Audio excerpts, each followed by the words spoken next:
To projekt, u ktorým vjedno učestvujú Nemecká rozvojná banka, vláda Republiky Serbiji, opština Verbas i javne komunalne podprijemstvo Komunalec zo Zverbasu.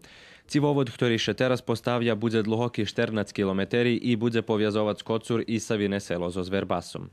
Financijska vrednost je 4,1 milion evra. Financijna vrednost projektu 4,1 milion evra, z čoho 30% bespovratni sredstva, a 70% ljebo 2,8 milioni evra máme vraciť zo skamatu 1,1%, co bar zvihodne. Period vyplacovanja kreditu za 6 roky a perši 5 roky boli zos grace periodom.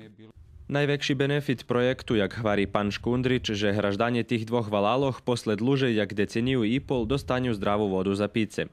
Po riešeniu, ktoré sanitárny inspektor priniesol 2006 roku, voda u Savinim selu mala zadovoľujúci kvalitet za pice, ale to nebol slučaj i u Kocure, kde je položená do kategórii techničnej vody, ktorú by netrebalo piť.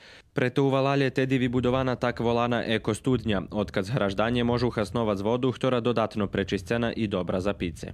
Pored ovog benefita je jako bitan benefit. Baš važno je za hraždanoh i toto, že prednosti toho projektu i finansijnej prirodi. To znači, že obysta u Kocure i Savinim selu do roka hodni zašporovať skolo 140 000 dinari, ktorí poteraz trošeli na kupovanie vody u fľašoch, co všelijak veľké olehčanje, a već se nebudú ani mušiť schodziť na ekostudnju u centru brać vodu, bo kvalitetnú vodu za pice budu mac u civoch u svojich obiscoch. Že by Verbaský vodovod mohol podmiriovať 102 naselenia s dostatočnými količestvami vody, bolo potrebné vyvartať ešte 5 studní, zo ktorých še voda bude cahať zo hlibiny medzi 60 i 70 metéri.